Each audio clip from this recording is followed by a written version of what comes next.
ஏர்போர்ட்டில் உள்ள பேரிகார்டு பூரா உடைச்சிட்டானுங்க. ஏர்போர்ட்டில் ஆல்ரெடி நாற்காலியை உடைச்சாருன்னு சொல்லிட்டு முசியானது நாற்காலியை வை எதுக்கு எடுக்கிறா, எனக்கு நீ விளக்கம் சொல்லணுங்கிற நாற்காலி எதுக்கு உடைக்கிறதுக்கு.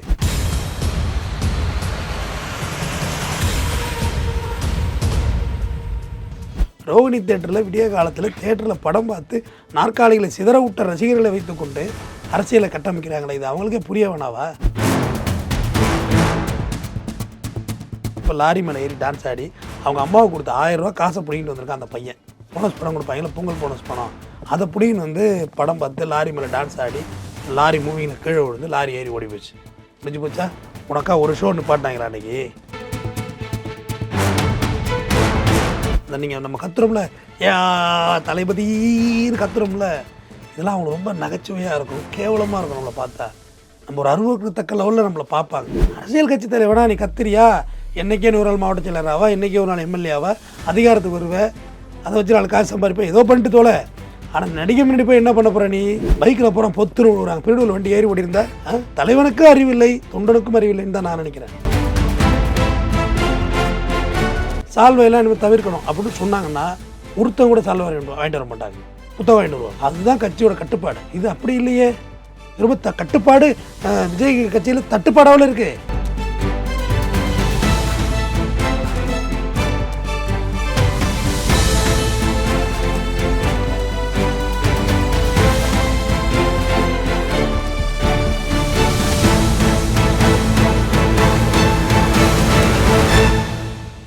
ரியல் ஒன் நேயர்களுக்கு வணக்கம். இன்று நம்மளுடைய நேர்காணலுக்கு வழக்கறிஞர் திரு தமிழ்வேந்தன் அவர்கள் இணைஞ்சிருக்காங்க. சார் வணக்கம். வணக்கங்க. எப்படி இருக்கீங்க? நல்லா இருக்கு சார். நடிகர் விஜய் அவர்களுடைய மதுரை விமான நிலைய வருகை பெரிய லெவலுக்கு ரசிகர்கள் மத்தியில் வரவேற்கப்பட்டுச்சு. ரோட் ஷோ அப்படிங்கிறது பிளான் பண்ணாமலே நடந்தது அப்படிங்கிற மாதிரி பல தகவல்களை பார்த்தோம்.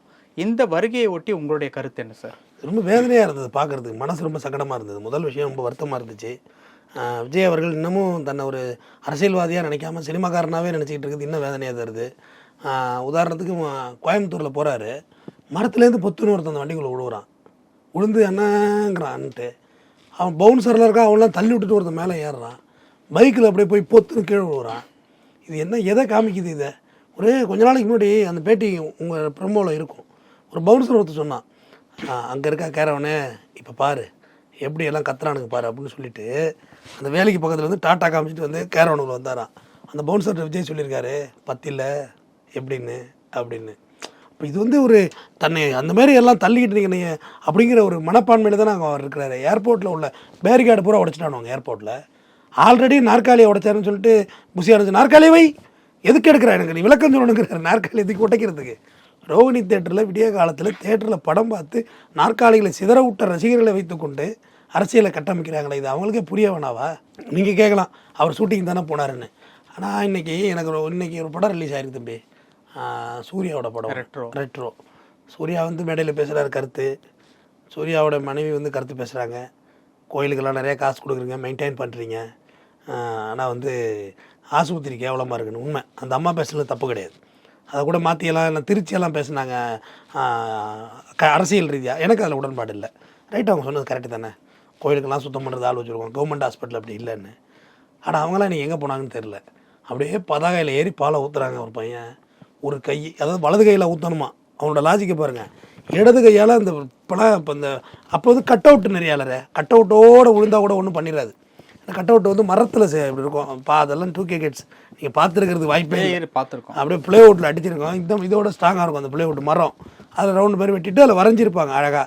அந்த கலைஞர்களுக்கு இன்றைக்கி வேலையெல்லாம் அப்படியெல்லாம் ஃப்ளெக்ஸ் அடிச்சுட்டு போயிட்டு இப்போ என்ன பண்ணிட்டாங்கன்னா அது ஃப்ளெக்ஸில் ஓரியம் உள்ளது, அப்படியே பிச்சுக்கிட்டு விழுந்ததுனால நீங்கள் பிழைக்கவே முடியாது. அதில் ஏறி பால் ஊற்றுறாரு இந்த பையன். அதை நடிகர்களுக்கு ஒரு சொல்ல தெரியாதா? எல்லாத்துக்கும் அறிவுரை பேச தெரியுதுல்ல. என் பாலுங்கிறது சாப்பிட்ற பொருள் இல்லையா, அது வீணாக ஊற்றாதீங்கன்னு சொல்லணும்ல. ஏற்கனவே துணிவுன்னு ஒரு படம், அவர் ஏதோ பத்மபூஷன் விருது வாங்கிட்டாரான். என் கால்கள் தரையில் பறக்கவே இல்லைன்னாரு. இந்த பறக்குதான் என் கால்கள்னாரு. ஆமாம், உன் காரும் தரையிலோட மட்டும் பறக்குது, போய் மோதுது. விருது வாங்கியிருக்கீங்க, சந்தோஷம், வாழ்த்துக்கள் அஜித் குமாருக்கு, பரவாயில்ல, சுயமாக முன்னேறி வந்தவன், யாரும் தூக்கியெல்லாம் விடலை, விஜயை தூக்கி அவங்க அப்பா விட்ட மாதிரிலாம் விடலை. ஆனால் உங்கள் ரசிகர்களுக்கு நீங்கள் ஏதாவது சொல்லணும்ல, நல்லது. என் படத்தை பார்த்தியா அதோடு போயிட்டே இருக்கணும், எவனாவது ஏதாவது பண்ணீங்கன்னா தொலைச்சி கட்டிடுவாங்கள, வழக்கு பதிவு பண்ண சொல்லுவோம், காவல்துறை விட்டு சொல்லணுமா சொல்லக்கூடாது. நீங்கள் குறைந்தபட்சம் இந்த கண்ணியம் உங்கள்கிட்ட இருக்காது. இப்போ லாரி மேலே ஏறி டான்ஸ் ஆடி அவங்க அம்மாவுக்கு கொடுத்த 1000 ரூபா காசை பிடிங்கிட்டு வந்திருக்கான் அந்த பையன். போனஸ் படம் கொடுப்பாங்களா, பொங்கல் போனஸ் படம், அதை பிடின்னு வந்து படம் பார்த்து லாரி மேலே டான்ஸ் ஆடி லாரி மூவிங்கில் கீழே விழுந்து லாரி ஏறி ஓடி போச்சு. முடிஞ்சு போச்சா? உனக்கா ஒரு ஷோ நிப்பாட்டாங்களா அன்றைக்கி கோயம்பேட்டில்? உனக்காக ஒரு ரசிகன் நீங்கள் செத்துட்டான்னு சொல்லி ஒரு ஷோ நிப்பாட்டிருப்பானுங்களா? ரோகிணி தேட்டரில், ரோகிணி தேட்டர் வாசலில் நிப்பாட்டில். அவன் வச்ச பாப்கார்னு வீணாக போகாமல் அவன் வித்துட்டு போயிட்டான். வச்ச சமோசா எல்லாம் அவன் வீணாக போயிட்டான். உன்னோட ஹீரோ இருக்காலும் ஹீரோ எங்கேயோ உட்காந்து ஒரு பெக்கு விஸ்கி அடிச்சுக்கிட்டு ஸ்மோக் பண்ணிக்கிட்டு எவ்வளோ போகுது அங்கே, எவ்வளோ கலெக்ஷனு? ப்ரொடியூசர் வயிற்றில் நெருப்பு கட்டிட்டு உட்காந்துருப்பான். ஐயோ இவங்களை நம்பி துணிஞ்சு பணத்தை போட்டிருக்கோமே, படம் ஓடணுமே, அவனுக்கு தான் கவலை. நீ உட்காந்து ரசித்து பார்த்துட்டு இருப்பாங்க தம்பி. இந்த நீங்கள் நம்ம கத்துறோம்ல, ஏ தளபதின்னு கத்துறோம்ல, இதெல்லாம் அவங்களுக்கு ரொம்ப நகைச்சுவையாக இருக்கும், கேவலமாக இருக்கும். நம்மளை பார்த்தா நம்ம ஒரு அருவருக்கத்தக்க லெவலில் நம்மளை பார்ப்பாங்க. அரசியல் கட்சி தலைவனா நீ கத்திரியா, என்றைக்கே 100 நாள் மாவட்ட செயலராவா, என்றைக்கே ஒரு நாள் எம்எல்ஏவா, அதிகாரத்துக்கு வருவேன், அதை வச்சு நாலு காசு சம்பாதிப்பேன், ஏதோ பண்ணிட்டு தோலை. ஆனால் நடிகை முன்னாடி போய் என்ன பண்ண போகிற நீ? அம்மாஞ்சல்லிக்கு தேராது. அரசியல் கட்சி கூட ஏதோ எலெக்ஷன் அப்போ காசு கொடுத்தா கூட வாங்கிப்பேன். நடிகர் என்ன காசு கொடுக்க போகிறாங்களா அவனுக்கு? படத்துக்கு ஷூட்டிங் போகிறேன்னு சொன்னார்ல தம்பி, எப்போயும் மாஸ்க் போட்டு தானே போவார். அப்போ எப்படி அங்கே தெரிஞ்சுது விஜய் வர்றாரு ஏர்போர்ட்டுன்னு? எப்படி தெரிஞ்சுது? கட்சிக்காரருக்கு எப்படி தெரிஞ்சுது? மாவட்ட செயலருக்கு எப்படி தெரிஞ்சுது? அப்போ எல்லாமே திட்டமிடுதல் தான். திட்டமிடுதல் வந்து இது வரைக்கும் ப்ரெஸ்ஸே பார்க்கல. பார்த்தாரா? கட்சி ஆரம்பித்தாரா? ப்ரெஸ் பார்த்தாரா? மாநாடு போட்டாரா? ப்ரெஸ் பார்த்தாரா? எதுவுமே இல்லையே. அப்போ எப்படி நீங்கள் அங்கே ஒரு ப்ரெஸ் மீட் எதுக்காண்டு கொடுத்தீங்க?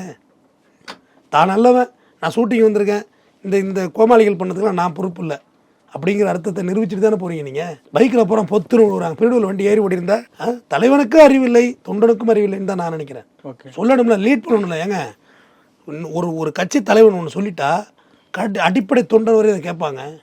கேட்கலாம் அந்த கட்சியில் இருக்க முடியாது. அதான் கட்சிங்கிற இன்ஃப்ராஸ்ட்ரக்சர், ஒரு கட்டமைப்பு. அது இப்போ மோடி ஒன்று சொல்கிறாருன்னு வைங்களேன், தென்கோடியில் இருக்க ஆர்எஸ்எஸ்காரங்க கூட கேட்பாங்க. அப்படியே அவர் சொன்னது தான் பாலிசி. இப்போ முக ஸ்டாலின் ஐயா இருக்காருன்னா அவர் சொன்னால் டிஎம்கேக்காரங்க கேட்பாங்க. கேட்டால் தான் கட்சி, அப்படி இல்லைன்னா கட்சி நடத்த முடியாது.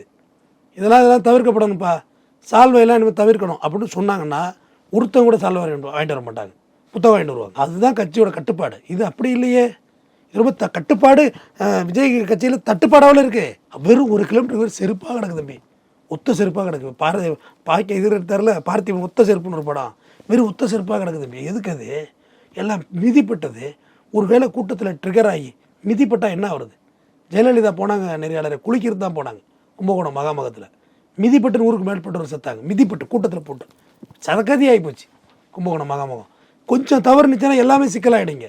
பாட்டிலேருந்து குதிச்சார், குதிச்சு உங்களோட ரசிகர் ஒரு துண்டை இவர் கழுத்தில் போட்டு விடணுமா, அந்த வண்டியில் ஏறி தொங்குறான். ஒரு வேளை அவர் குதிச்சவன் இவருக்கு பிடிக்காத, அவருக்கு ஏதாவது ஒரு சேதாரம் ஏற்பட்டுருந்தா சொல்லுங்கள். ஏதோ உங்கள் கட்சிக்கார மரத்துலேருந்து குதிச்சா அணில் கொஞ்சம் குதிக்கும், அணில் தானே குதிக்கும் மரத்துலேருந்து குதிச்சது நீங்கள் ஏற்றுக்கூட ரைட்டு. ஆனால் கொஞ்சம் மிஸ் ஆகி ஒரு உயிர் போயிருந்தாலோ, இல்லை குதிச்சவன் நேரம் உங்கள் உடம்புல விழுந்து உங்களுக்கு ஒரு ஃப்ராக்சர் ஏற்பட்டாலோ பாதிப்பு இல்லையா? அப்போ அந்த கட்டுப்பாடுங்கிறது அறவே இல்லை. கட்டுப்பாடும் இருந்திருக்கணும்ல, அது இல்லை.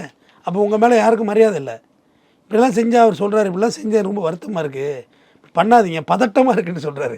இப்போ தானே ராஜா உள்ளே வந்திருக்கீங்க, பதட்டம், பகர்வு இன்னும் எல்லாம் வரும் பாருங்க. ஓகே, பகீர்னு வரும் பாருங்க. பகீர்லாம் இருக்குன்னா பதட்டத்துக்கே பயந்தா எப்படி பகீர் இருக்குன்னா? அப்போ அடுத்தது மதுரைக்கு போக்குள்ள யாருமே கேட்கலன்னு நீங்கள் சொல்கிறத. இங்கே மாநாடு முடியுது, நாற்காலி எடுத்து அடிக்கிறாங்க. அவங்க ஒயர் இருக்குது, எலக்ட்ரிசிட்டி ஒயர் இருக்குது, வாங்கன்னு கூப்பிட்றாரு புஷி ஆனந்து, வரமாட்டுறாங்க. அப்புறம் இவர் போயிட்டு ஃப்ரெண்ட்ஸ் ப்ரோ இப்படி வாங்க ப்ரோங்கிறாரு. இதெல்லாம் எதுவுமே சுலபம் இல்லை.